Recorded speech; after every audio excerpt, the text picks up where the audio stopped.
On the night of my community award banquet, I was doing ordinary things. Fixing a stubborn bobby pin, checking the time, texting my boyfriend to save me a seat. Then my father lifted his glass and said a sentence so clean and sharp it cut the room in half. I made a decision before the echo faded. I would never be owned by that voice again.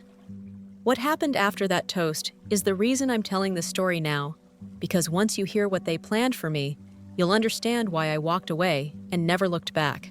My name is Lena Quill. I'm 30, and I used to be the responsible one. The organized kid, the driver, the fixer, the one who sent thank you notes for gifts I never wanted. I'm a structural engineer. I count bolts and sleep better when bridges don't. People say it's a boring job. I say boredom is safety you can live under. I grew up in a neighborhood where every driveway had a perfect curve and every lawn had a hired smile. My parents, Graham and Delia Quill, 60 and 58, were local royalty. My father ran a boutique accounting firm with the kind of clients who don't want receipts. My mother chaired 3 committees at once and kept a spreadsheet of who brought what casserole to which funeral. We owned a brownstone with a shiny black door and exactly 7 kinds of vinegar lined up on a tray nobody touched. Guests always noticed the tray. That was the point. From the outside, we were pristine. Inside, everything had rules: shoes in a row, voice at a 2, emotions at a 1. If I brought home a 98, my father asked where the other 2 went. If I made the tennis team, my mother asked why not varsity. Praise was rationed like a rare spice. My younger brother Ethan, 2 years behind me, never seemed to run out. Ethan was the golden one, charming, loud in ways people called charismatic. He crashed the car at 16, and my parents called it a teachable moment. I got a parking ticket at 21, and my father lectured me about moral decay. You see the pattern. If we were chess pieces, he got to be the king even when he moved like a knight. I was the rook, useful straight lines, never the center. I kept the house running, grocery lists, dry cleaning, the calendar nobody admitted I managed. My mother would tilt her head and say, "Lena just likes order," like I was a label she stuck on a jar. I told myself it meant they trusted me. Looking back, I know what it meant. I was convenient. College was my first exhale. I chose engineering because numbers don't have moods. I interned, I saved. I ate cheap noodles and bought my first toolbox before I bought a winter coat. When I called home with good news, my mother said, "Smart. Stable. You'll always have work." When Ethan called with mediocre news, there were flowers on the table that night. In my mid-20s, I took a job at a small firm that actually builds things. Over 5 years, I went from checking calculations to leading site walks. I collected hard hats the way some people collect mugs. My boss, Ria, measured respect in evidence and deadlines. It was the first time effort equaled outcomes. I kept waiting for someone to ask for a performance in exchange for affection. No one did. Then last winter, the city announced a civic design award. Our team won for a pedestrian bridge we'd argued for when people said it wasn't possible. It cut commute time. It made the river feel like a friend instead of a border. The banquet invitation came with glittery script and 2 embossed seals. My mother loved the seals. "You should let us host a table," she said, already making a list. "Clients, donors, the Sullivan board, this is exposure." It's not my kind of exposure. "Night exposure," I said. "It's a work thing." "That is what I'm saying," she smiled. "Work." My boyfriend Miles told me to breathe. He's a quiet chef with kind eyes and too many burn scars to count. He understands heat. "Set your boundaries," he said, handing me a spoonful of lemon sauce. "Say what you need, then taste this. Too sour." My boundaries were simple. No speeches from my parents, no last-minute surprises. No sudden guests I hadn't approved. They agreed with brisk, offended nods. Agreement in my family often meant, until I can get my way. The week before the banquet, I started noticing little things. A second dress bag in my mother's car. An email about presentation order my father swore he didn't send. Ethan calling me for the first time in months, his voice sugar sticky. "Proud of you, sis," he said. "Big night coming." "What do you know about it?" "Just that it'll be memorable." He laughed like we were kids again and hung up before I could ask more.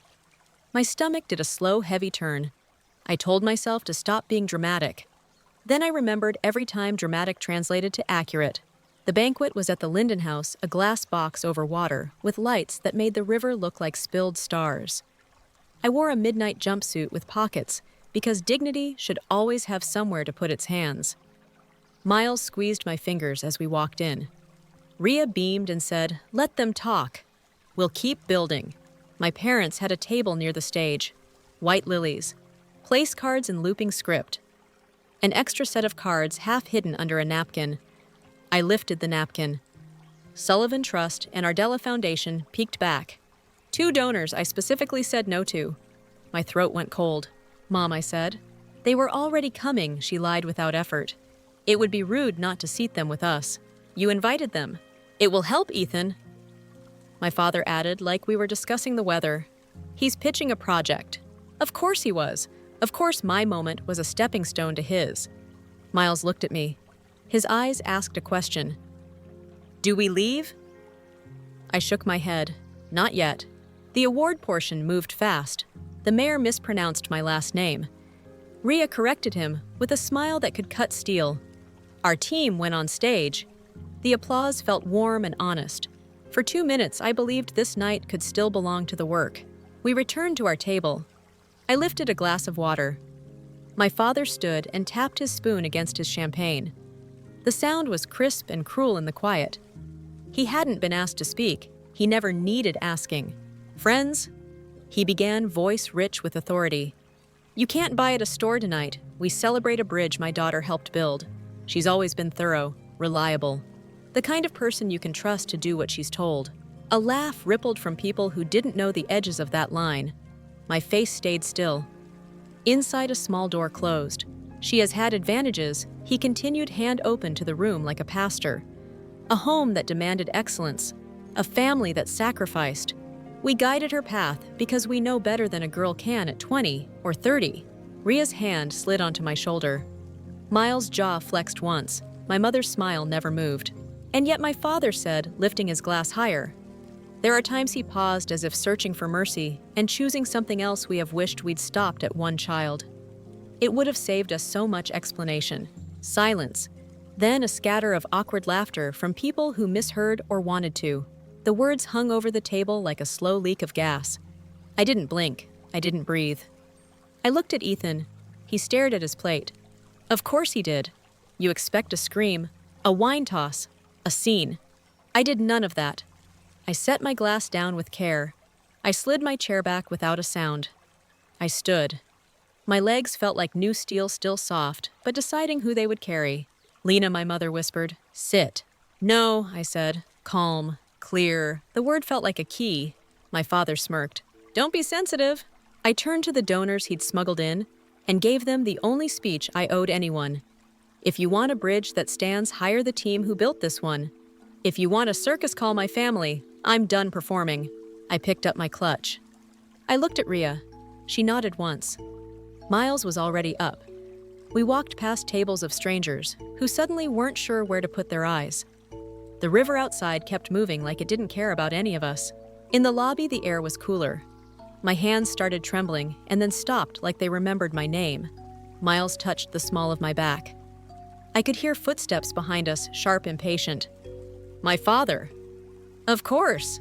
"Lena," he snapped, "you will not embarrass us further. We have guests." I turned. The glass doors reflected a double image, his face and mine side by side, both stubborn, both certain. "You embarrassed yourself," I said. "I just told the truth." He opened his mouth to deliver consequences he believed he still owned. Rhea stepped between us, all gentle steel. "The program needs me," she lied kindly. "And Lena is leaving." We walked out into the night that smelled like rain and electricity. The city hummed. Somewhere a siren wailed. I tasted metal and lemon and freedom I hadn't earned yet, but would. In the back seat of Miles's car, my phone lit up with a cluster of messages. One from a number I didn't know. "We need to talk before you do something you can't undo." It was Ethan. I stared at his text. My pulse thudded in my palms. The streetlight turned green. Miles eased into the flow. "Do you want to go home?" he asked. "No," I said. "I want to hear what my brother thinks I can't undo." Because here's the part I didn't see coming, that toast wasn't the worst thing they had planned. It was only the door, and I was about to open it. Miles drove in circles until my heartbeat sounded like tires on wet pavement. I kept staring at Ethan's message. 5 words. A hook in my mouth. I called him. 10 minutes, he said. Harbor Diner, side booth. He hung up. No please, no sorry, classic. Miles looked over. You sure? I need to hear it, I said. Then I'll decide. He nodded. That's why I love him. He never tells me who to be. He makes room for who I am. The Harbor Diner is open all night and smells like syrup even at midnight. The waitress called me honey and slid us coffee without asking. Neon flickered against chrome soft as a bruise. Ethan arrived wearing a baseball cap pulled low like anyone cared. He hugged me with one arm and tried to hug Miles with eyes he thought were charming. They weren't. You look good, Elle, he said, sitting. Sorry about the, toast.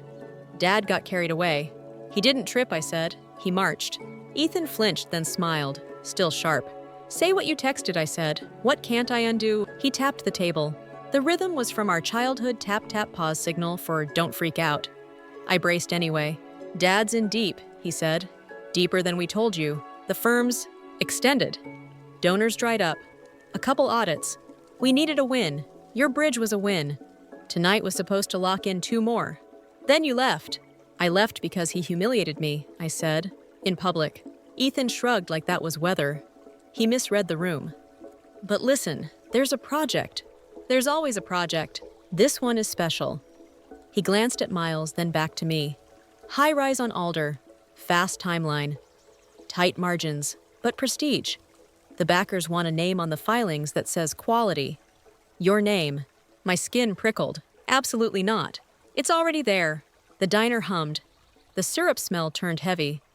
Explain, I said. My voice went flat. Miles' hand found my knee under the table.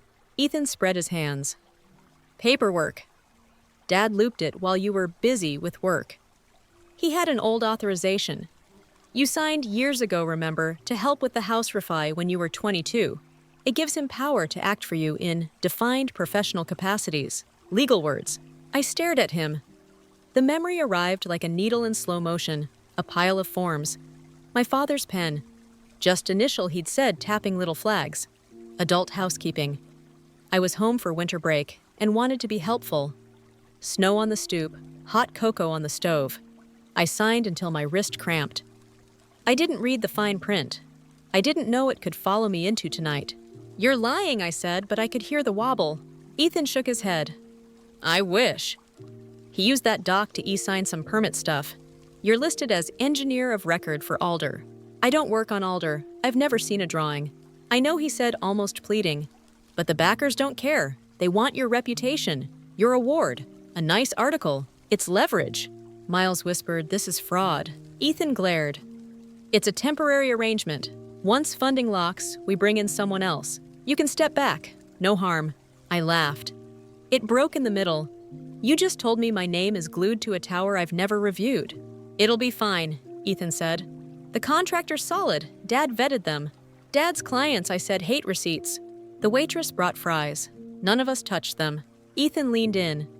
Look, if you blow this up, you don't just hurt Dad. You hurt me. I'm negotiating a stake. The donors tonight were my in. If Alder stalls, I look incompetent. If you play along for a month, we all win. There it was, we meaning you. My chest was tight, not panic. Anger wearing a seatbelt. I asked the only question that mattered. Is the structure safe? He hesitated a beat too long. The plans are aggressive, meaning cheap, meaning innovative. I felt a cold, clean line drop through me. Get me the paperwork, I said. Everything he filed, emails, originals. I stood. Tonight. Ethan snorted. You think I carry legal binders to a diner? I think you're your father's son, I said. You have something. He stared, then sighed, and slid a slim USB drive from his jacket. Of course he did. Don't do anything rash, he said. Talk to me first. I just did, I said, and walked out. Rain misted the parking lot. The diner's neon shivered in puddles. In the car, I swallowed hard and tasted metal again. You okay, Miles asked. No, I said, but I'm clear. We drove to my place. Small apartment. Plants I remembered to water. A bookshelf that didn't sag. I plugged the drive into my laptop and watched a folder bloom. Alder permits Quill. Inside PDFs, email scans. My name jumped at me like a trick of the light. There it was, neat and official, under lines I didn't write: Lena Q. Quill, PE Engineer of Record. My stomach turned. I clicked a document labeled POA Addendum 2017. The language was a hedge maze. Words like delegation instrument capacity. A signature that looked like mine. Did look like mine. It was mine. I remembered the cocoa, the snow, adult housekeeping. Can it do this? Miles asked. Not ethically, I said. Maybe legally, if the language is dirty enough. I opened the Alder drawings. Floor plans, load paths, columns shaved to buy square footage. A transfer slab thin as a promise. Red flags everywhere. One detail circled in red with a note: cut rebar density, add PR public relations. Make it look good. My phone buzzed. Rhea saw you leave. You okay? I sent a single photo. The EOR page with my name. She called immediately. Where did this come from? Ethan. He says Dad used an old power of attorney. Rhea exhaled long and dark. I had a feeling. What feeling? Last week, she said a compliance officer asked if you were switching firms. I said no. He said your name was on a preliminary filing for a private commission. He wouldn't say which. I thought it was clerical. I was giving your family too much credit. My chest ached. What do I do? You document everything she said. You write a timeline. You do not contact city officials yet. We need a clean path, and Lena. Yes? Do not meet your father alone. I closed my eyes. The room hummed with refrigerator noise and fluorescent honesty. Miles started a pot of tea we would not drink. I opened a blank note and started typing. Dates, messages, the cocoa, the snow, the pen. Every breadcrumb I could find. Looking back now, I can see the pattern like bolts in a line. How my father taught me to be thorough so he could use my thoroughness for himself. How my mother praised family loyalty when it meant silence. How Ethan learned to ask for forgiveness after the check cleared. How I kept assuming the rules were for all of us. The validator in my life has always been reality. Tonight it had Rhea's voice. You're not crazy, she said. They set this up. Miles put a hand on my shoulder. He didn't speak. He is my anchor in the storm. He reminds me that there is a soft place to land that isn't a lie. I scrolled through emails. One from my father to a donor. With Lena's credentials, Alder is secure. Family alignment is total. Family alignment, like we were furniture. Another, to the contractor. Proceed as discussed, permitting optics handled. Optics, not safety, not load, optics. I clicked a scanned letter addressed to the city. We confirm Ms. Quill's role as supervising engineer. Someone had forged my initials in the margin. Sloppy, confident. I took screenshots. I backed up the drive. I sent Rhea a zipped copy with the subject in case. It was past 2 when my phone lit with a new name, Aunt Moira. Not a real aunt, my mother's oldest friend. The one who brought sour cherry pies to every gathering and knew everything before anyone else admitted it. The revealer. Though I didn't know it yet. Her text, you need to hear something before morning. Can talk, I called. She answered on the first ring, voice raw with too much truth. A child, they've gone and done it. Done what? Sold you? The word scraped. I don't understand. Your father promised your name to men who make buildings fall down on paper so they don't fall down in real life, she said. He told me last month like it was nothing. I told him he'd burn for it. He laughed. He said, we keep our people in line. My mouth dried. Why tell me now? Because I saw a copy of that old paper, she said. The one he waved under your nose when you were too young to know. I told him it was crooked. He told me to mind my recipes. I won't mind them. I'm tired. I'm old. And you're the only one of them with a spine. I swallowed. Can you send me what you saw? I took a photo, she said. I take photos of everything now because nobody believes a woman's memory. A ping. The image loaded. Different angle. Same document. My signature. His glee. Thank you, I whispered. Lena, she said, voice softening. Do what you must, but lock your doors and check your tires. Your father convinces himself he's keeping the world orderly when he's stuffing it in his pockets. We hung up. The apartment felt smaller. The night pushed at the windows. Miles moved to the door and slid the chain without a word. I turned back to the screen. Proof piled. Motives lined up like shoes in a row. My family had prepped this for months. Tonight's toast wasn't a slip. It was a stage direction. He wanted me humble. He wanted me compliant. He wanted me to say yes to something I didn't know existed. When I refused, he would say I'd agreed already. Past tense, signed in winter. My hands stopped shaking. A strange calm settled over me. I know that calm. It's the one before demolition. You stand a safe distance away. You count down. You watch a rotten structure fall in on itself neatly exactly where you told it to. I opened my email to draft a formal statement denying involvement. My cursor blinked.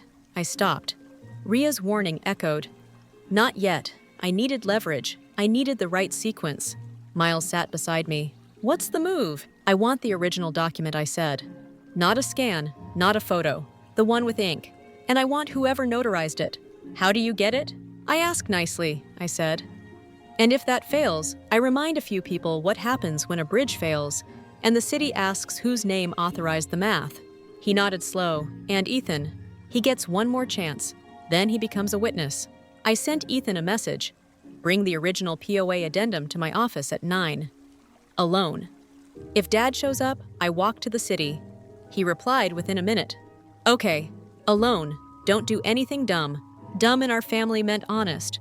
I saved everything to a drive I wear on a chain around my neck at job sites. I slipped it on. The metal was cold against my skin. I finally drank the tea. It was bitter. It helped.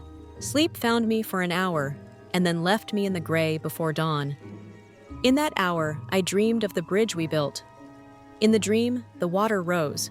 The structure held. People crossed. A child dropped a red balloon and watched it fly. I woke with the taste of rust and resolve. At 8:30, I was in my office.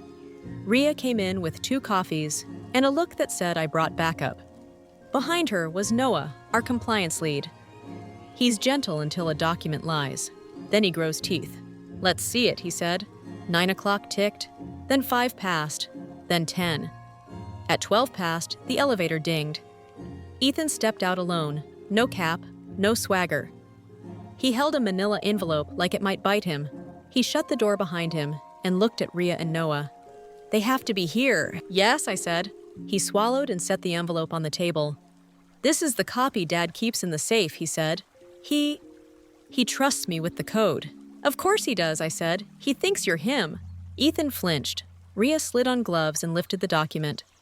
Noah leaned in. He read in silence, then blew out a breath through his nose. This is trash, he said. A general POA with a vague professional authorization clause. It wasn't drafted by a real attorney. It was improvised. He pointed at a notary stamp. And this, he zoomed his phone camera, expired 6 months before the date on the signature. I felt my heartbeat in my teeth, meaning, Noah said, eyes bright with fury, whoever notarized this didn't have the legal capacity to notarize anything that day.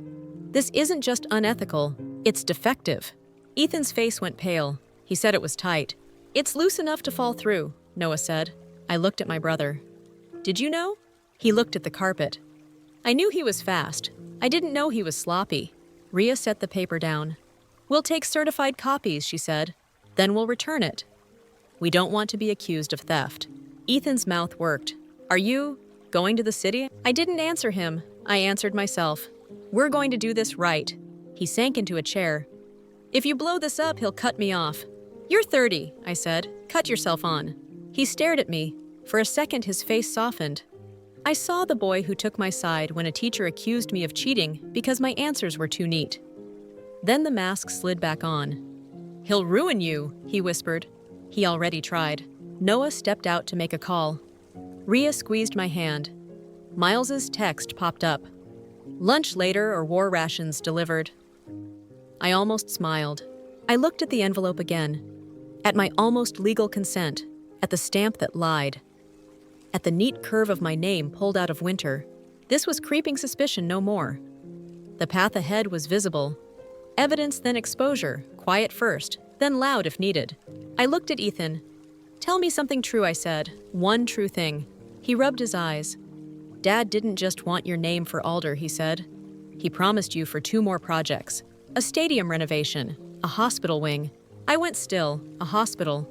Private. He said quickly, not emergency.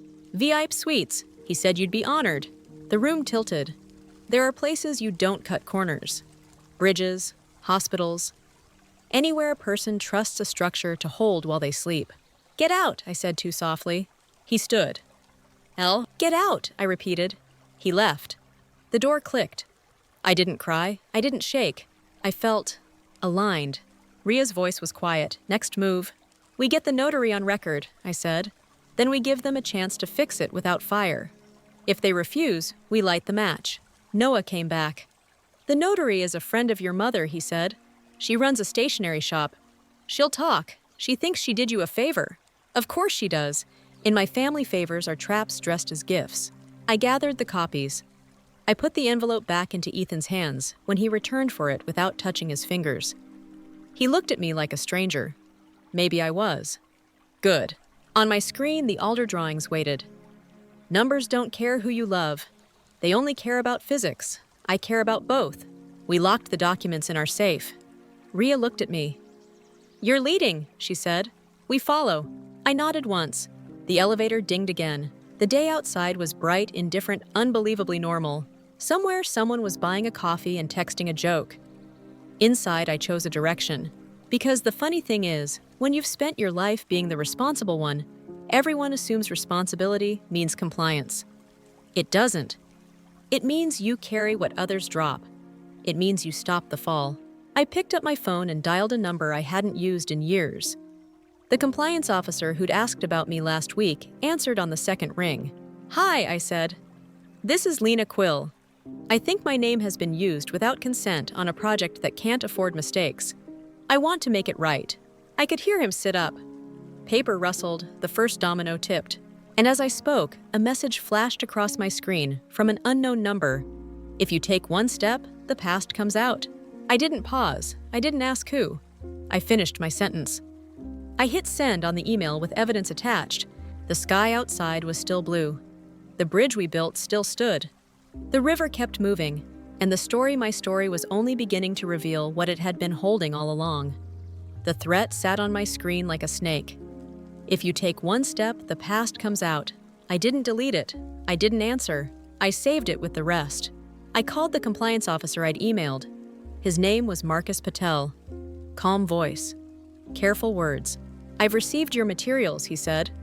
We'll need a sworn statement and a notice of non-involvement. Today. I'll bring both, I said. Good, he said. And Ms. Quill, if anyone pressures you, call me. Pressure loves the dark. We turn on lights here. I hung up. I printed everything. I made 3 copies. I put one set on Ria's desk. I locked one set in our safe. The last set went into my bag. Ria walked in with her steady face, notary first. Notary first, I said. We took Miles's car. He insisted on driving. Noah came too. He said I like paper stores. He meant I don't trust this meeting. The shop was on a quiet corner with wind chimes that refused to agree with each other. Lark and ledger. It smelled like ink and sugar. Cards lined the wall in perfect rows. Birthdays, condolences, congratulations for things that hurt to earn. Vera Lark stood behind the counter with a stamp in her hand and nerves in her eyes. Late 50s, neat hair, wedding ring that looked recently resized. When she saw me, her smile died. Delia's girl. I'm Lena, I said. We need to talk about a document. I thought you might, she said and locked the door. I'm sorry for the lock, she added. I'm not sorry for the talk. We sat at a small table near the window. She poured tea I didn't want. Noah placed his business card on the table. Compliance, he said. We're here for the truth, not drama. Vera nodded. Her hands shook. Delia asked me for a favor, she said. She said it was housekeeping. She said you were out of town. She said you'd signed before, and this was just a restamp for clarity.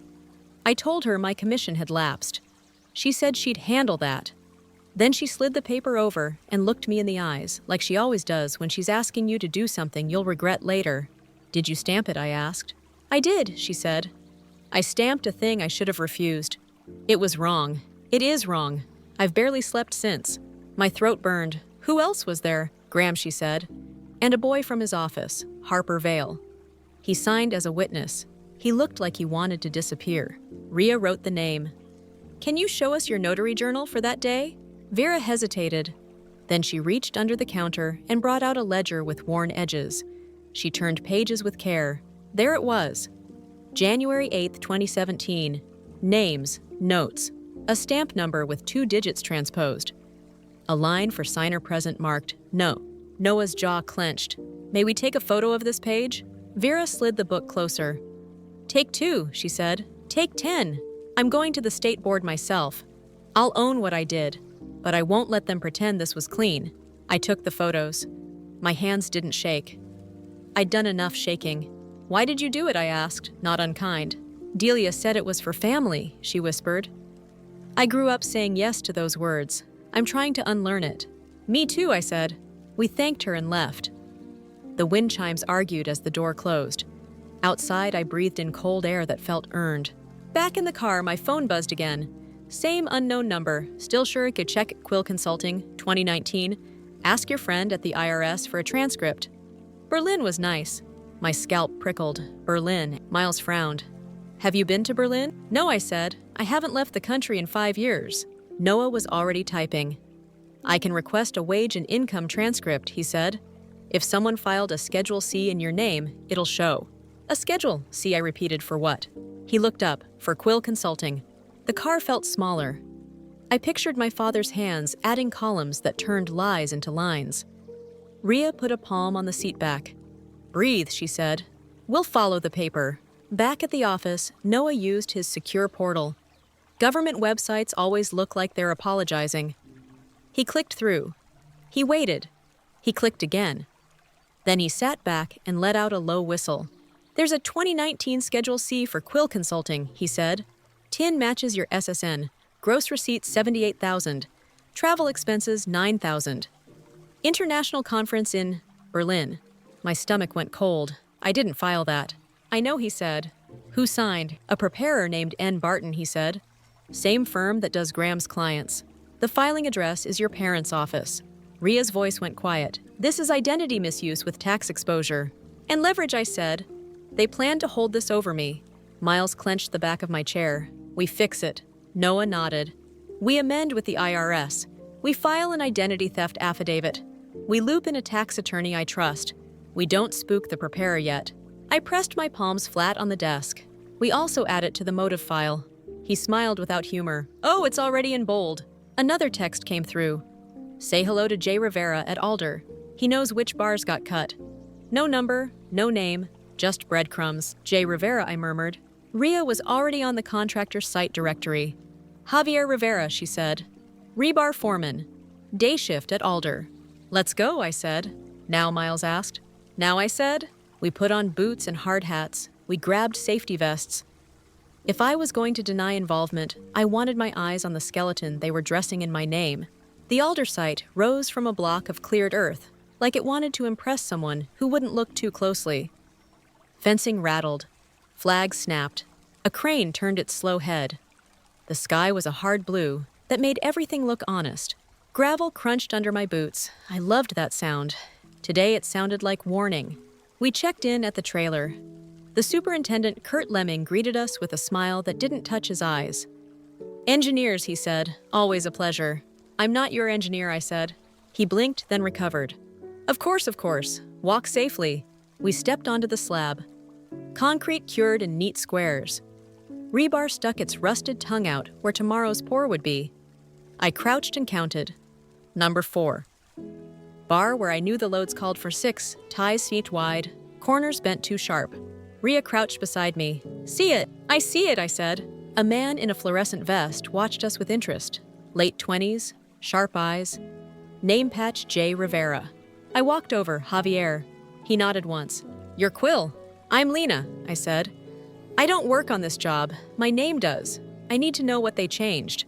He glanced toward the trailer. If I talk, I'm done. If you don't talk, I said softly, and something fails, someone gets more than done.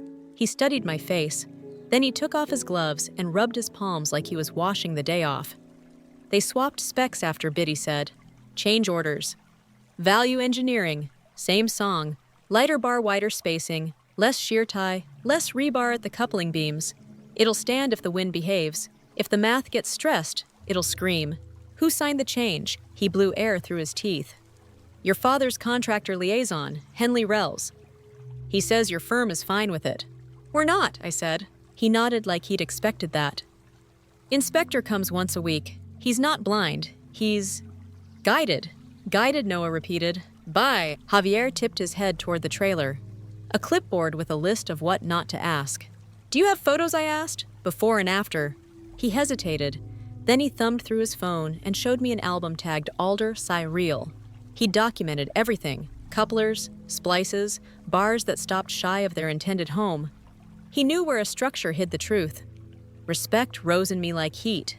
Email them to me, I said, and gave him an address we use when we don't want family names on threads.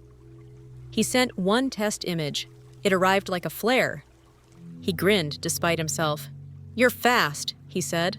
My job is to be fast and right, I said. We can fix one of those today. We shook hands. His palm was rough and honest. A whistle blew. A load swung. We stepped back. The crane operator cursed. A pallet grazed a column and left a chalk kiss on concrete that wasn't ready to take a hit. On our way out, Kurt blocked our path. The smile was gone. You'll need to schedule visits, he said. Chain of command. Chain of command put my name on a project I didn't approve, I said. Consider this a courtesy. He leaned close. Consider this a warning. Miles stepped up beside me. He didn't say a word. He didn't have to. He's bigger than he looks in a kitchen. Kurt shifted his weight and spat into the gravel. Lawyers will love you, he said, and walked away. Outside the fence, kids from the neighborhood raced paper airplanes down the sidewalk. A girl in pink boots pointed at the crane and squealed. Her dad laughed. He had paint on his jeans. Everyday life pressed against bad math. It put a metallic taste under my tongue. Back at the office, I put the photos beside the drawings. I wrote labels. I wrote a summary I could read at a hearing and not lose my place. I drafted the notice of non-involvement with clean, spare language. I did not review. I did not consent. I cannot endorse. Noah booked me with an independent notary 2 floors down. Her stamp was current. Her journal was neat. She read my ID. She asked measured questions. She watched my hand write my name. I could feel the difference like fresh air. We sent the notice to Marcus. He called in 3 minutes. Received, he said. We'll log it, flag the permit, and freeze changes tied to your approval. Prepare for backlash. I already got a taste, I said. Add this to your file, he said. Every word they send you, don't reply. Will reply. We hung up. My phone vibrated again. This time it was my mother. Delia. The contact photo was a flower she likes to pretend is rare. I let it ring out. She called again. I answered. Lena, she said, voice silk over knives. What are you doing? Repairs, I said. You're making a scene. I'm making a record. You will ruin your father, she hissed. You will ruin your brother. You will ruin yourself. I will not let a building carry my name if I didn't check its bones, I said. That's not ruin. That's integrity. She laughed. It wasn't unkind. It was worse. It was pity.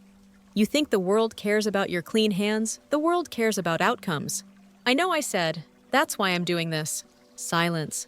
Then softer. You're tired, sweetheart. Come home. We can fix this if you stop now.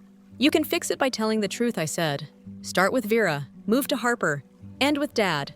Her breath caught. A beat. Vera talks too much, she said. She always has. Not anymore, I said, and ended the call. Minutes later, a press release hit my inbox from my father's firm. Quill Accounting clarifies family dispute. The headline tried to sound boring. The body tried to sound clean. It said I was taking personal time. It said there were differences in strategy. It said the Alder project continues with full compliance. It called me beloved. I read it twice. I felt nothing. Then I posted my notice of non-involvement on my professional site with one sentence above it for the record. Rhea read it over my shoulder. We just took the microphone, she said. Noah's phone buzzed. He read, grimaced, and turned the screen to us. A tweet from a local business reporter, family drama at the Quill's daughter, disavows Dad's tower. A thread formed under it like weeds. Miles slid a coffee toward me. War rations, I sipped. It was hot and bitter and perfect. At 4, my intercom buzzed. There's a Mr. Harper Vale here, reception said. No appointment. Send him in, I said.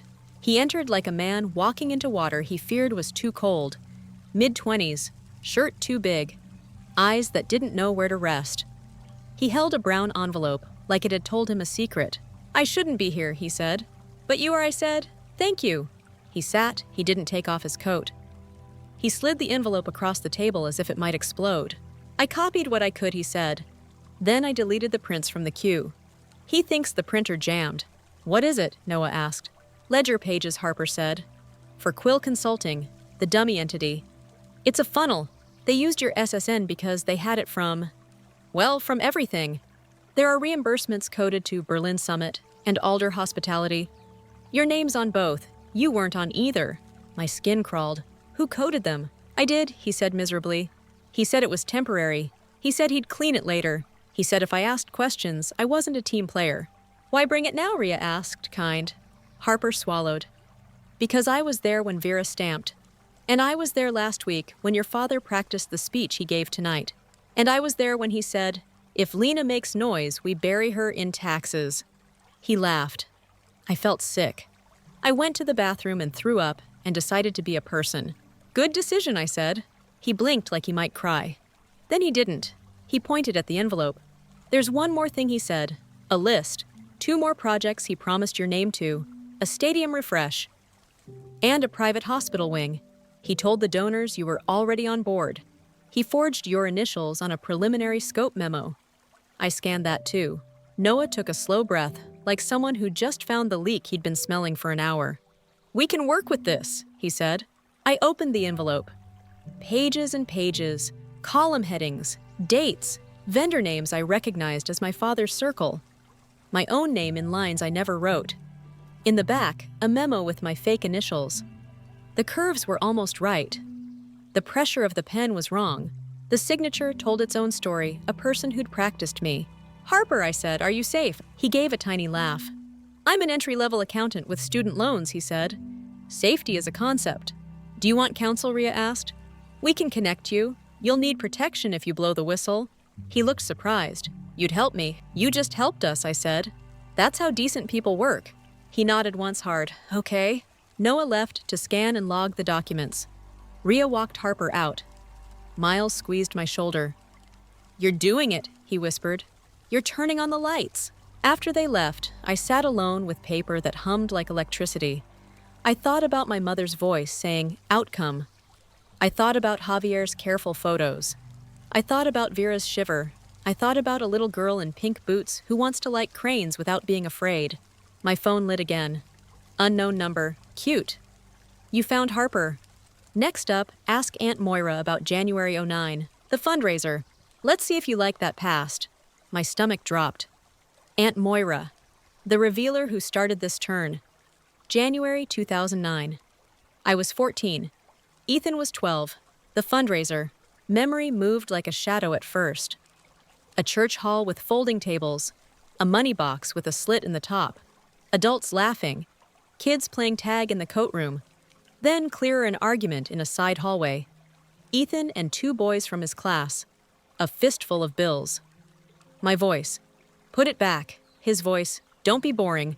Then a crash as someone knocked a broom. An adult voice. Footsteps. Scramble. Later that night, my father's quiet fury. My mother's smile with too many teeth. A talk about protecting family stories from gossip. The next Sunday, the head of the fundraiser announcing an accounting error and taking responsibility he shouldn't have taken. My father shaking his hand for the camera. Ethan shrugging from across the pew, grinning like a cat. I'd told my parents the truth. They'd called me dramatic. They'd told the church a lie. I'd swallowed guilt that wasn't mine because they set the table and I was a kid who didn't know where else to eat. So that was the past they wanted to bring out. A 14-year-old who tried to stop theft. A family who punished the wrong person.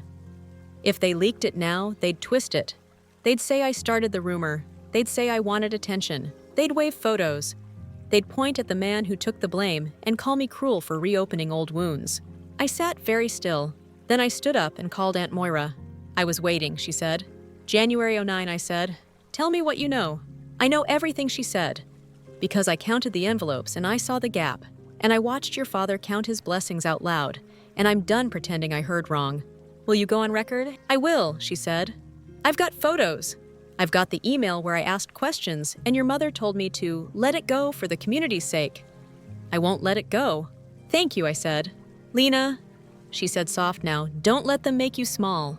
I hung up. I added 2009 fundraiser to the timeline. Not as my shame, as their pattern. The sun slid low and turned the city gold. The newsroom smell of adrenaline drifted in from my phone as the reporter thread grew. I didn't feed it. I fed the file. At 7, the building emptied. Rhea went home to her wife. Noah went home to his pit bull and his binders. Miles stayed. He made noodles on the hot plate and called it dinner. We ate cross-legged on the floor like college kids, except the stakes were higher, and the sauce was better. What does winning look like, he asked. Safe buildings, I said. Clean records. An apology would be nice, but the structures come first. He nodded. He knows I mean the literal structures and the ones you live inside your whole life. At 9, the office phone rang. Landline. Almost nobody calls it. I answered. Lena, my father said. His voice was a wall. Enough! Agreed, I said. Enough. You're making a mistake, he said. You are exposing family to enemies. You did that, I said. When you used my name for a thing, you knew I would never bless. You would if you understood the whole picture, he said. This is bigger than you. It's bigger than you, too, I said. That's the point. He paused. In the quiet, I heard ice in a glass. You've always had a flair for drama, he said. You were a better asset when you stuck to schedules. I'm still sticking to schedules, I said. Only now they're mine. I can make this go away, he said. You rescind your notice. We announce a transition. You come home. We plan a new narrative. You keep your nice job, and the city keeps its nice story. What about the math, I asked. What about the bar sizes? What about the hospital wing you promised my name to? He laughed tired. You always want to talk about steel. Yes, I said. And signatures and stamps. And boys who learned the wrong lesson in a church hall. Silence. Then a low, dangerous voice I recognized from childhood nights when something in the world refused to bend for him. Be very careful, he said. You think you have allies. You don't. When this turns ugly, they'll step back and you will be alone.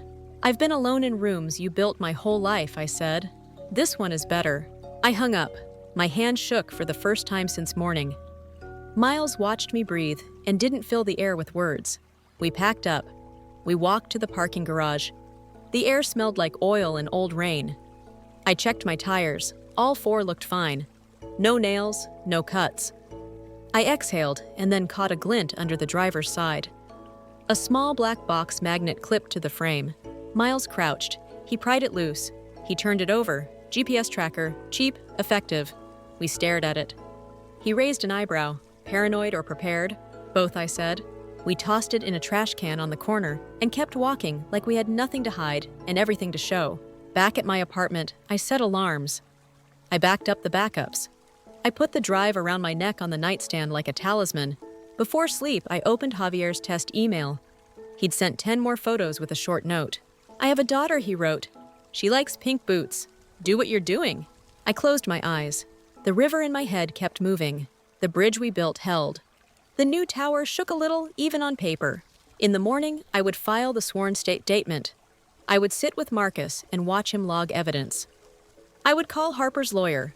I would ask Vera if she wanted me to walk her to the state board. I would meet a reporter off the record and let the existence of a file do its quiet work. And I would visit Alder again, because I wanted the smell of wet concrete in my lungs when I wrote the next part of the story. But before morning, there was one more message. It came at 1:06 a.m., a time cowards love. Unknown number, same tone. You like steel, Lena, check the transfer slab, poor schedule. Tomorrow 10 a.m. East Edge. If nothing else convinces you, that will. I stared at the screen. Then I set an alarm for 8 and told Miles we had a date with the east edge of a slab. Bring earplugs, he said, half asleep. Bring a camera, I said. We slept in shallow slices. I dreamed of lines on paper turning into ropes, and every rope was tied to someone's certainty. In the dream, I cut them one by one and watched the wrong things fall while the right things stood. When I woke, I felt grief and relief at once. It meant the demolition had begun. At 9:40, we stood at the fence again. Javier met us with a nod that meant I got your text and be careful. The crane swung a wet load across the morning. The sky pretended to be innocent. The east edge of the transfer slab was framed and braced. Workers moved like a dance they'd practiced but didn't love. A pump truck snaked its arm overhead. Concrete flowed. I watched the mix. Too much water. It shivered like it wanted to separate. I looked at the rebar grid showing through the gray. I counted reflexively. I checked chairs. I checked cover. I saw a gap where there shouldn't be one. 6 inches of nothing where a bar should be threading loads from above to trust below. Javier followed my eyes. He shouted. The foreman waved him off. The pump kept pouring. The void began to disappear under sludge. I didn't think. I moved. I stepped under the caution tape. Miles swore softly. Javier threw up his hands like a stage cue. The pump operator hesitated, then didn't. The foreman cursed. Kurt appeared at my shoulder with a righteous face. Get out, he snapped. Now. I pointed at the grid. You're bearing a mistake, he sneered. That's what grout is for. That's what redesign is for, I said. Stop the pour. This is my site, he said. I raised my phone and filmed. I said clearly so the audio would catch it. This is the east edge of the transfer slab at Alder. It is 10:03 a.m. I have identified a missing bar in the grid. I have advised the superintendent. The pour continues. Kurt lunged. Miles stepped between us. Javier shouted again louder. The pump operator, God bless him, hit the kill switch. The arm shuddered. The flow stopped. Silence spread in waves. The foreman cursed and threw his hat. Kurt fumed. Javier held my gaze over their heads. He gave the smallest of nods. Good. 2 men with clipboards hustled from the trailer. One wore a city badge. He took in the scene. He looked at my phone. He looked at the grid. He made a note with slow, careful pen strokes. Ma'am, he said we'll take it from here. I stepped back. I put the phone in my pocket. My hands were vibrating. Not fear. Adrenaline. The kind you get when a thing almost goes wrong and you don't let it. We left the site. The air tasted cleaner. At the curb, my phone buzzed once more. Same number. You just cost us 10 grand. Cute. Next time you cost yourself. I didn't answer. I forwarded the text to Marcus. I added a note. Pour stopped. Missing bar documented. City present. He replied with a single word. Good. That word landed in me like a stake in the ground. Not because it was dramatic. Because it was simple, solid, and true. We drove to City Hall. I swore under a form that my statement was mine, and my facts were as I knew them. Marcus countersigned. A clerk stamped the time. The seal pressed paper like a small sun. Outside, the day looked the same. Inside, the balance had shifted. I could feel the old structure groan. As we walked down the steps, a bus passed with an ad for a hospital on it. Smiling nurses, clean halls, words about trust. I watched it go and made a promise to myself I could say out loud. No more pretending trust is a ribbon. It's a beam. You can measure it. You can test it. You can refuse to stand under anything that doesn't deserve your weight. When I got home that night, there was an envelope under my door with no return address. Inside, a single Polaroid of me at 14 in that church hall pointing at a money box. Ethan blurred in the background, a red circle, around my face. On the back, 3 words. We told you. I pinned it to the corkboard above my desk. Not as a threat, as a timestamp. A breadcrumb I would pay off when it mattered most. Because the moment of truth wasn't a single moment, it was a series. Wind chimes, ink, gravel. A missing bar caught before it vanished. And a girl in pink boots who will never know how close we all came. She doesn't need to know. She just needs to play. The Polaroid watched me sleep from the corkboard. In the morning, it felt less like a threat, and more like a timestamp, a record that the story had teeth long before I grew mine. I started the day with signatures. At City Hall, Marcus read my sworn statement line by line. No drama, no flourish, just facts and dates that clicked together like well-cut joints. He stamped, countersigned, filed. The seal left a raised sun on the paper. I traced the circle with my thumb and felt steadier. Outside, the air smelled like metal and rain. I checked my phone. 3 new messages. One from Javier Inspector, halted pour. They're fuming. Stay clear. One from Vera, I spoke to the state board. I'm filing a formal complaint today. One from an unknown number. You like boxes. Check the blue one. I stared at that last line. The blue one. My parents' office had 3 safes, black, gray, blue. I know because I used to dust the shelves while my father balanced things that didn't want to balance. The blue safe lived behind a framed print of a sailboat and opened with a code my mother thought nobody knew. I knew because I watched her type it when I was 9. I wasn't supposed to be in the room. Children in my house were decorations, not witnesses. But I had eyes. Children always do. A text from Aunt Moira landed before the dread could gather. Coffee. I have something for you. I went. Moira's kitchen smelled like cinnamon even when there was no cinnamon anywhere. She handed me a shoebox wrapped with twine. Inside photos. Clippings. A folded letter with my grandmother's hand. Ardella Pike, my mother's mother. The name on the foundation my father liked to trot out for galas. Moira tapped the letter with a nail painted the color of marigolds. Ardella set up a trust, she said. Education, emergency, independence. You were the beneficiary. Graham was the trustee until you turned 30. With a clause release requires your fresh consent. No substitutes, no proxies. Ardella hated shortcuts. I unfolded the paper. The strokes were decisive. My grandmother didn't write like a person who expected to be ignored. She told me over pie, Moira said eyes sharp and tender. She wanted you to have a door that didn't require anyone else's key. After she died, I asked Delia how it was going. She said, "Oh, we've consolidated. Easier for taxes. Like money is laundry." Graham told me not to worry my sweet head. I worried anyway. He stopped inviting me to things. "Do you have the trust number?" I asked. Moira slid a photocopy across the table. "Front page and signature page," she said. He never let me see the rest. But the blue safe at the office, that's where he keeps Ardella things. He thinks colors keep people away. She smiled without joy. He forgets I stocked that office with him for 12 years. When you love people like I did, you learn the way their locks sound. I breathed. "Thank you." She covered my hand. "I have one more hard thing," she said. January 09. I went to the head of the fundraiser after the error and offered to reconcile the envelopes. He told me he'd been asked not to make trouble, and he didn't want to cross Graham. He said he was sorry. He wasn't sorry to the kids who lost their after-school program. He was sorry to your father. I felt the old heat. Not the kind that blazes. The kind that smolders for years. "I'll need you on record," I said. "Dates, names, anything you kept." She smiled sadly and pushed her phone over.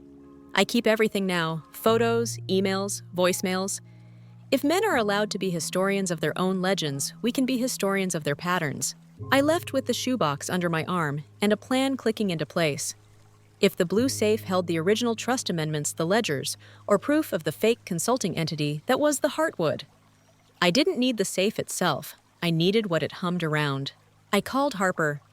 "Can you get me into the office today?" I asked on a pretense that won't trip alarms. "I can book a reconciliation with you," he said, thinking aloud. "I'll say the city needs a clarifying affidavit. He'll want to show you he's in control. He loves that." "Set it," I said. 10 minutes. I'll be there in 20. I texted Rhea and Noah going to the office. "Don't come in. Wait in the lobby. If I don't walk out in 30 minutes, call Marcus. And send the email we drafted." Miles read over my shoulder and didn't argue. He just checked his watch and said I'll park out front. He knows how to be near without crowding me. It's a skill. The Quill accounting lobby still had the bowl of peppermint I stocked in high school. The receptionist still wore a smile that looked least. "He's expecting you," she said, "because he is always expecting everyone." My father's office was the size of a studio apartment and half as warm. He stood when I entered. No handshake, no hug. Just a look that said I was a puzzle piece that used to fit. "You have 5 minutes," he said. "Then I have a donor call." "I'll use 2. I said. "I'm here for 3 things: the original POA addendum, the Ardella Trust documents, and any ledger that mentions Quill Consulting." He laughed like I told a joke about taxes at a funeral. "This is my office," he said. "Not Discovery." "You misused my identity," I said evenly. "That makes it Discovery." His jaw clicked. He moved to a cabinet, not the safe, and took out a clean folder. "Your addendum," he said, placing it on the desk like a placemat. "A copy will suffice." "I want the original," I said. "You're not entitled," he said, "and you will drop this performance." I picked up the folder and scanned the first page. The signature block showed my name in strokes that looked like mine until you saw the speed. The notary stamp looked real until you looked at the date. I kept my face calm. "Ardella's trust," I said. "Is fine," he said. "You are fine. This drama is embarrassing your mother." "My mother is a grown woman," I said. "She can survive embarrassment. The trust," he smiled thinly. "Consolidated," he repeated. "With your best interests." I glanced at the sailboat print and remembered the minute hand of my mother's watch when she typed in that blue code. "Small things stay when you need them." I ran my thumb along the frame. "Dustless because somebody else dusts now." "Look at me," he said. I looked. I saw a man who believed in the story he practiced. He stood with the confidence of a person convinced gravity prefers him. "You are playing with very heavy tools," he said. "You will hurt yourself." "Then open the safe and put the tools down," I said. He leaned back in his chair and steepled his fingers. "You used to be useful," he said quietly. "You organized. You made lists. You were the calm one. Ethan has talent, but the world is water to him. He needs someone like you to build the bowl." There it was, not even trying to hide it. I took a breath that didn't sound like surprise. "Ethan can build his own bowl," I said. "Hand me the trust documents." A tone chimed on his desk. He glanced at the screen. Annoyance flickered. "The patience he sells to clients has limits. If I open that safe," he said, savoring the word "I," "you will sign a statement saying you regret the confusion and you authorize me to finalize Alder's filings." "No," I said. He almost smiled. Negotiation is his sport. He thought we were mid-game. I wasn't negotiating. I was turning off a valve. He stood and walked to the picture. He moved it without flourish. He typed 4 digits. The safe clicked. It was such a small sound for such a large act. Inside tidy stacks, folders labeled in my mother's hand. AP, Trust. ARD Outreach 0811. Consult, Temp. A sealed envelope with my name. I watched his eyes when he reached in. He didn't like the sealed one. He took AP Trust and set it on the desk. He kept his body between me and the others, like a parent duck blocking the bread. He opened the folder to a tab like he'd rehearsed which page to show me. The amendment. A signature that looked like mine. Notary stamped this one real. Date, September 2016. Witness, Harper Vale. Harper. Fresh out of school then. Trying to be useful. Trying not to drown. "Read," he said smug. "Consent, plain as daylight." I read. I recognized the language syntactically clean and ethically bent. The clause that mattered, the trustee may for expedience affix or delegate signature for the beneficiary in specific limited transactions connected to the beneficiary's professional standing when time-sensitive impact is evident. A perfectly engineered hole. Ardella's intent with a trapdoor installed after she was gone. "Who drafted this?" I asked. "A general counsel," he said. It passed review. He might as well have said it got a stamp. I flipped the page and caught a scent. Lemon oil. Old paper. My childhood. I kept my face still. "Consent obtained electronically," I read aloud. "Email confirmation. Received." I frowned. "Which email?" He leaned back. "Your school account." "I didn't have a school account in 2016, I said. I watched his pupils shrink. I had a firm account. A beat, then he smiled. "We all move forward," he said. "Language lags." I closed the folder. "Ardella Outreach 0811, I said. "Bring it." "You are not running this office," he said. "Patience gone." "You are here because I allow it." "I'm here because I let you," I said. We both know the difference now. Something changed in his face. A crack. Not fear. Recognition. He'd been playing chess with someone who only moved rooks. He was wrong.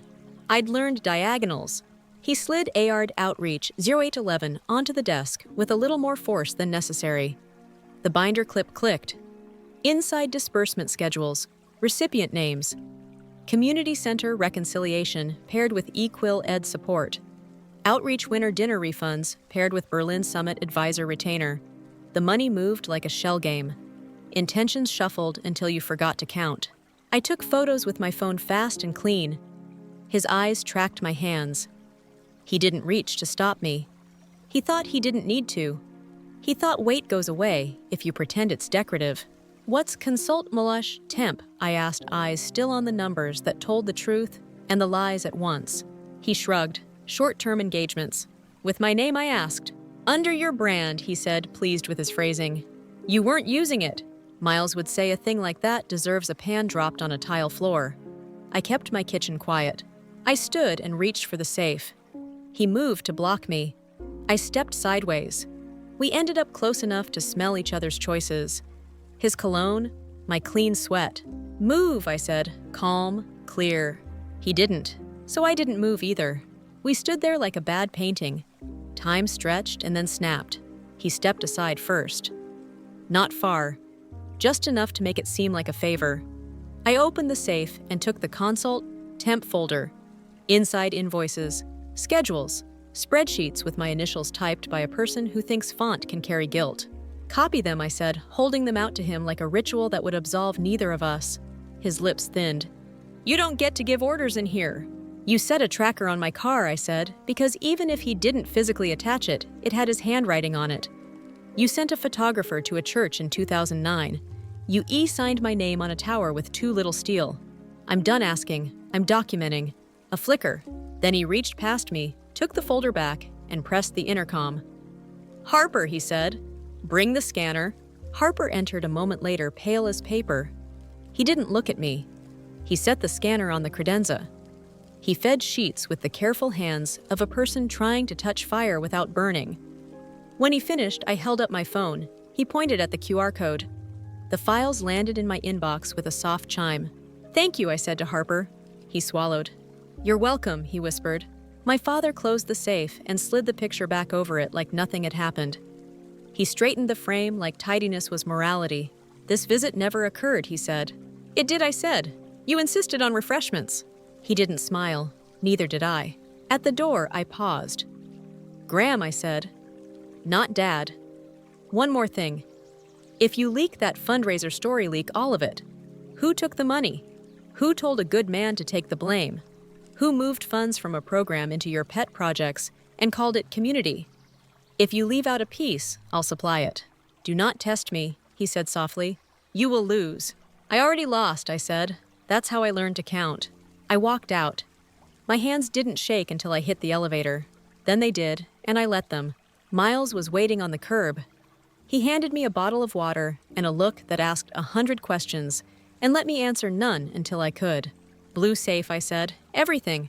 He exhaled like the air was his to release. Let's go upload. Back at the office, Noah and Ria were waiting like co-captains who know the wind better than the news. We scanned, we logged, we cross-referenced. Harper's scan matched my phone photos. Ardella's claws sat next to my fake initials like a joke that stopped being funny in 2016. The outreach ledger mapped onto 2009 like weather maps over a familiar street. Ardella didn't leave loopholes, Ria said, tapping the original clause. Someone installed one after. Who notarized the amendment I asked? Noah zoomed. N. Barton, he said. Our tax preparer friend. Notary commission active then. But the email trail is rotten. Consent obtained electronically from a domain that never belonged to you. We'll need it, Ria said. Headers. IPs. If they forged an email, they did it on a machine that lies in the way a machine always does poorly. I sent a secure note to a forensic tech we use when vendors promise too much and deliver too little. Tessa. She moves through metadata like water. 10 minutes later, she replied, send me the PDFs, don't flatten them. I'll pull object data. I sent them and stood up. I needed to move. Miles followed me to the window. We watched the city carry people who had no idea I was at war with a story that pretended to be a family. What do you need? He asked. I need a quiet room in my head for 30 minutes, I said. Then I need to talk to a reporter. He nodded and handed me his noise-canceling headphones. Borrow mine, he said. They smell like rosemary. I went to the small conference room, put the headphones on, and breathed. I pictured the bridge. I pictured the out-of-place bar I'd caught before it vanished under concrete. I pictured the girl in pink boots. I let the noise drain like a sink. When I came back, I sat with Sonia Hale, a reporter who builds her pieces with receipts. Off the record at first, then on background, then when it mattered on the record with documents blinded where necessary. She didn't want my drama. She wanted my dates. Is there anyone we're leaving out? She asked. Henley Rells, I said. Contractor liaison. He signed it, change orders that cut steel. Willie Taw, not unless he's already packed a bag, I said. We finished. She promised nothing except fairness. Good reporters know the difference between a scoop and a trap. I appreciated that. At 4 p.m., Tessa called. Your amendment PDF was modified, she said. The object data shows a different author than the metadata claims. The embedded font used for your signature isn't standard for the notary's scanner. It's a digital stamp overlaid later, sloppy. Also, the email consent footnote references a mail server that was decommissioned a year before the date. I've packaged it in a clean report. I stared at the wall and felt the structure in me realign. Can you testify if needed? I love a witness stand, she said and hung up. We added her report to the file. We added a sticky note, ask Marcus for a preservation letter to Quill Accounting IT. Paper first, fire later. I was packing up when Ethan called. He didn't bother with hello. What did you do? He said, not fearful, accusatory. I took copies, I said. He's furious, Ethan said. He says you stole. I documented, I said. Do you know the difference? You're going to blow this up, he said. You're going to scorch earth. He sowed salt years ago, I said. I'm pulling weeds. Family eats first, he snapped. Our mother's phrase. He'd swallowed it whole. Family eats last if the food is stolen, I said. You're 31. Eat what you cook. He exhaled hard. They're going to smear you, he said finally. Not a threat, a warning. Let them, I said, and hung up. 20 minutes later, the smear arrived. A blog post with half-truths and blurry photos. A source close to the family said I was unstable under stress, prone to exaggeration. Comments bloomed like mold. I didn't feed it. I posted Tessa's summary, no names, just the forensic facts with my notice.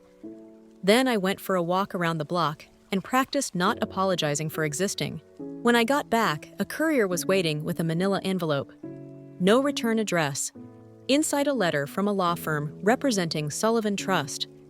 They reminded me of my confidentiality obligations as a family member benefiting from philanthropic events. They suggested that talking to the press would be unfortunate in this giving season. The tone did a better job naming itself than I could. I scanned it and sent it to Marcus. His reply was a hymn with one word: retaliation. At 7 p.m., my building's fire alarm screamed shrill, repetitive, non-negotiable. We filed down the stairs with neighbors. On the sidewalk, I counted heads, because that's what I do when a structure empties. Everyone looked annoyed. Nobody looked scared. Good. An engine arrived, lights washing the brick with blue-red. Firefighters went in. They came out 10 minutes later with a shrug and a report, pulled alarm. No smoke, no heat, just noise. Miles looked at me. Coincidence. Calculated, I said. We stayed with friends that night.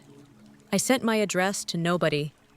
I watched the ceiling fan turn and thought about how many ways control dresses itself. As concern, as order, as tradition, as love. Morning brought 3 sharp things: a subpoena request from Marcus for document retention at my father's firm, a delivery of flowers from a person who forgot my allergies, and a voicemail from Delia that started with sweetheart and ended with consequences. I listened. I didn't reply. I put the voicemail in the file. I put the flowers in the trash. I wrote a list on a sticky note and titled it Execution. Not violent, strategic. File Tessa's report with City. Meet Javier with union rep present. Ask inspector for spot checks on coupling beams. Call hospital board chair for misuse of my name. Walk Vera to the state board. We started with Javier. His union rep Marta had hands like hammers and a smile like a soft landing. We met in a cafe that forgot to be fashionable and remembered to be honest. Javier slid over more photos. Marta took notes like a person who knows how meetings turn into action. I can give a statement. Sí, Javier said. As long as I'm not the only one. You won't be, I said. Marta grunted approval. We've been waiting for someone with a license to stop pretending, she said. Men like Kurt bully. Paper like yours bites back. We filed their statements. We sent them to Marcus. We CC'd Tessa and Noah. We created the scaffolding for a thing that could stand. I felt something in me loosen. Not relief. Alignment. Next, the hospital board. The ad on the bus. the private wing with the soft rugs. The chair Dr. Leona Parr picked up on the second ring. I introduced myself and told her cleanly that my name had been promised to her donors without my consent. I offered documents. She didn't hedge. "We'll scrub our files," she said. "Send me what you have. I will not have a wing built on forgery." I sent the memo with my fake initials. I sent the ledger page that said VIP Suites, like a lullaby. 10 minutes later, she replied, "Removed." "Thank you," I breathed. At noon, I walked Vera to the state board. She wore her good coat. Her hands shook. She told the clerk what she did and why. Her voice got thin. It didn't break. When we left, she cried on the steps for 30 seconds and then stopped like a person who gave herself permission to be human, and then returned to the work of it. "You freed me," she said. "I'll never forgive myself for the stamp, but I won't keep being the stamp." That afternoon, the city posted an interim notice on the Alder Permit Engineer of Record Designation under review. A small sentence with a big backbone. Ria printed it and taped it above the coffee machine. The day tasted like metal and citrus and something almost sweet. Miles cooked soup in our friend's kitchen and called it lunch. I called Sonia and told her the hospital had removed my name. She turned that into one clean line in a roundup piece. Quill, who denies involvement in Alder, also forced a local hospital to scrub her name from a planned VIP wing. Facts first. The rest would come. At 5, my phone buzzed with a single word from Marcus Served. The retention letter had landed at my father's firm. The timer started, the walls narrowed. The blue safe would hum differently now. An hour later, Ethan texted dinner. No emoji, no sugar. I stared at it. Then I typed, "Neutral ground, 7 p.m., the harbor." We sat in the same booth where he'd told me about Alder. He looked older by a week. Guilt ages a face if you let it. He didn't hug me. "Good. The donors are spooked," he said. Sullivan pulled a pledge. "Ardella's board is asking questions." "They should," I said. He rubbed his eyes. "I grew up thinking Dad's gravity was God," he said, surprising me. That he could bend coins back to heads. That if I smiled in the right direction, the world would smooth itself. I don't know how to stand without that. "You stand on math," I said, "on ethics, on flooring that holds." He laughed once. "Always steal with you." "Yes," I said. He picked at a napkin until it shredded. "He told me to offer you a bargain," he said. "You let Alder go quiet. You stop with the documents. He gives you the trust liquid and a public apology." "No," I said. "He said you'd say that he whispered." I waited. "He told me to remind you about Berlin." He added eyes on the table. "He thinks that scares you." "It doesn't," I said, "because I'm not afraid of you telling the truth. I'm afraid of you not." He finally looked at me. "I didn't steal that money at church," he said, voice small. "I know," I said. "You were the one holding the bills. You didn't start it. But you were happy to benefit." He flinched.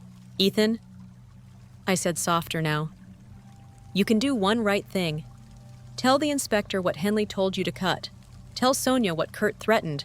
Tell Marcus where the off-books backups are." He laughed without humor. "He's not stupid," he said. "He moves the backups.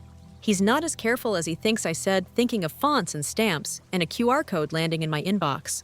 Ethan put his face in his hands. "If I help you, he'll cut me off." "Maybe," I said. "But you'll cut the rope around your own neck." Silence. Then he said something I didn't expect. "Moira told me what Ardella wrote," he said. "About the trust, about choosing your own door." He inhaled like a person who found air and wasn't sure he deserved it. "I want that." "Then earn it," I said. We left without hugging. On the sidewalk, he squeezed my arm once like a swimmer testing a rope. Then he walked away. At home, our borrowed home, I found an envelope under the door again. Different paper, same chill. Inside a copy of the hospital memo with my fake initials, but this one was marked with red pen. "This could have been avoided. We warned you." Taped to it a snapshot of the blue safe. Empty. I felt heat rise under my skin. I called Marcus. He answered with the tone of a man who sleeps next to a charger. "They emptied the safe," I said. "They'll put the contents somewhere they think is smarter," he said. "That's good?" "Good." "Yes," he said. "People move things when they panic. People leave trails when they move. We'll follow the trail." I sat on the couch and let my head rest on the back. The ceiling fan spun its reliable circle. Miles sat next to me and handed me toast with butter and salt. He believes salt heals. Sometimes he's right. I thought about the phases Ria jokes about when we start a build concept design, value engineering construction, inspection handover. I thought about what had just happened in my life and realized I'd hit inspection without warning. The handover would be ugly, the punch list would be long, but the structure was there. It would stand. Before sleep, I opened my laptop and wrote one page. Not a statement, not a thread. A simple list titled, "What I Will Not Carry." It had 4 items: your shame for my clarity, your math for my name, your past as my future, your silence as my duty. I closed the lid. I slept like a person who knows the work isn't over and loves herself enough to pause anyway. At dawn, my phone buzzed with a message from an unknown number that finally signed a name. "We should talk. I'm done taking orders." Harper. I smiled into my pillow. Paper cuts add up. Even men who think they run the printer bleed. By 10, Harper was at our office with a flash drive and an expression halfway between terror and relief. Noah made him tea. Ria shut the blinds. I locked the door. "There's a second server," Harper said. "He calls it the pantry. He thought I didn't know where it was." I did. I made a mirror last week. "If you need Berlin Alder Hospital, everything it's on here." He handed me the drive like a person passing a newborn. I took it with both hands and didn't breathe for a second. "Harper," I said, "you know what this means." He nodded. "I know. I want a life where I don't have to pretend a stamp is a halo." We imaged the drive. We logged it. Marcus sent a courier with a sealed evidence bag so fast I thought maybe he teleported. 30 minutes later, my father called. His voice had a new sound in it. Not anger, not authority, something smaller. Not quite fear, not yet. "You're making this bigger than it needs to be," he said. "It was always this big," I said. "You just arranged the furniture around it." He inhaled sharply. "You think you won today. You didn't."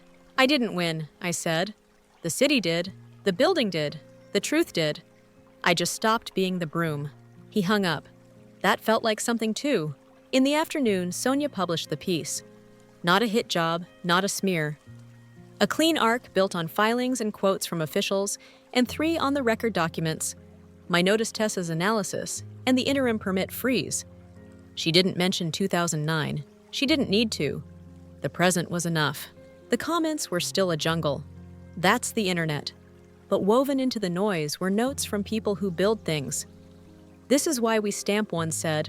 "Hold the line," said another. "I saved those. I let the rest float away." At 6, the Alder site sent out an updated schedule. Structural review pause. Independent verification of rebar density. Javier texted a thumbs up and a pink boot emoji. I cried for exactly 6 seconds and then wiped my face and made dinner with Miles. Pasta, garlic. The kind of food that tastes like a promise you can keep. The night had one more surprise. Aunt Moira called from her porch. "Your mother came by," she said.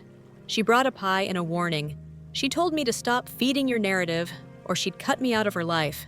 "What did you say?" I asked. "I told her I can't be cut from something that's already wilted," she said. "And I took the pie because I'm not a fool." I laughed. It felt good in my chest. "Thank you," I said. "For what?" she asked. "For being the grown-up," I said. "About time somebody was," she said and hung up. I stood on our borrowed balcony and watched the river move. The bridge we built held up all the normal weight of a weekday night. A cyclist slid across. A couple paused in the middle and pointed at something nobody else could see. A delivery van idled, then went. Behind me, the flash drive sat on the table like a small, unassuming meteor. Inside it lived the map we needed to finish this without guessing. In front of me, the city breathed. I thought about the blue safe and the way my father moved the picture back. Like drama is a result of clutter. I thought about Ardella's hand, decisive and warm, leaving me a door. I thought about little Lena in that church hall, telling a boy to put money back. And I thought about now Lena, in a hard hat, pointing at a missing bar while a pump poured toward the mistake.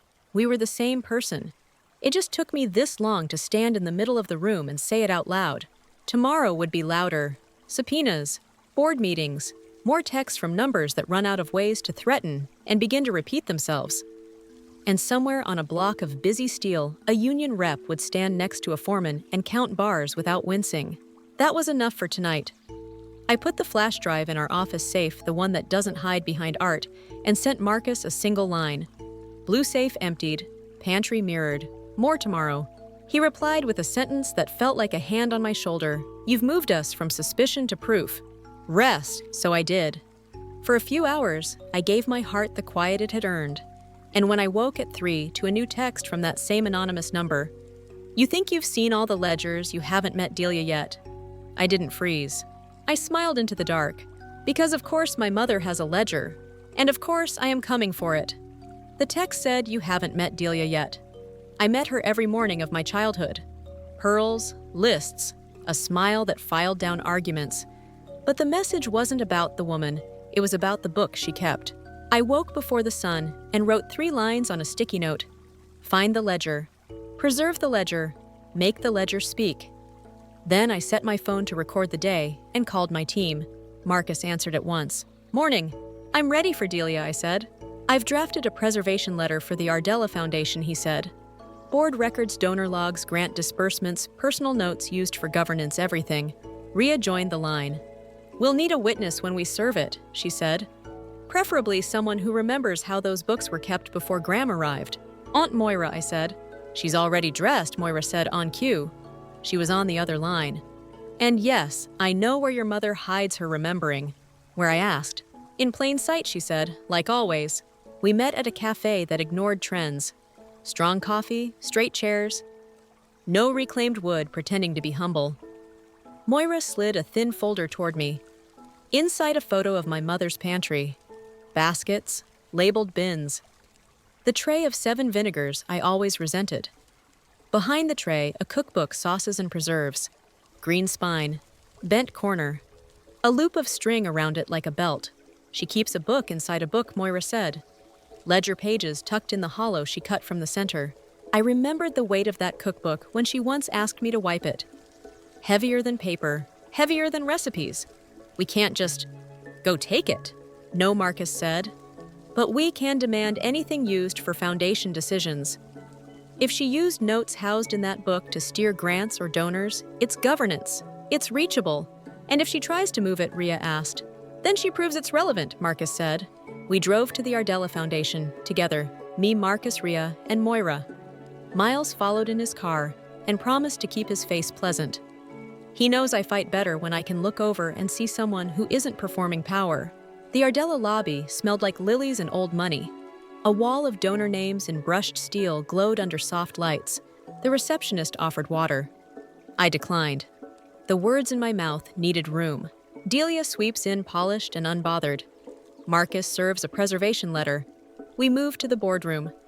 He lays down a subpoena request. I ask for trust records. She scoffs until Dr. Leona Parr and 2 board members walk in. Tessa's forensic report nails it. The amended trust cites an email server that didn't exist. The signature is an overlay. Delia won't touch the paper. I say, deliver the ledger. She flinches at the code, sauces, and preserves. The hollow cookbook appears. Leona hands the ledger to Marcus. Vote Delia suspended pending audit. The rot spreads fast. Barton, the greasy tax preparer, panics. Tessa ties forged emails and a burner to his device.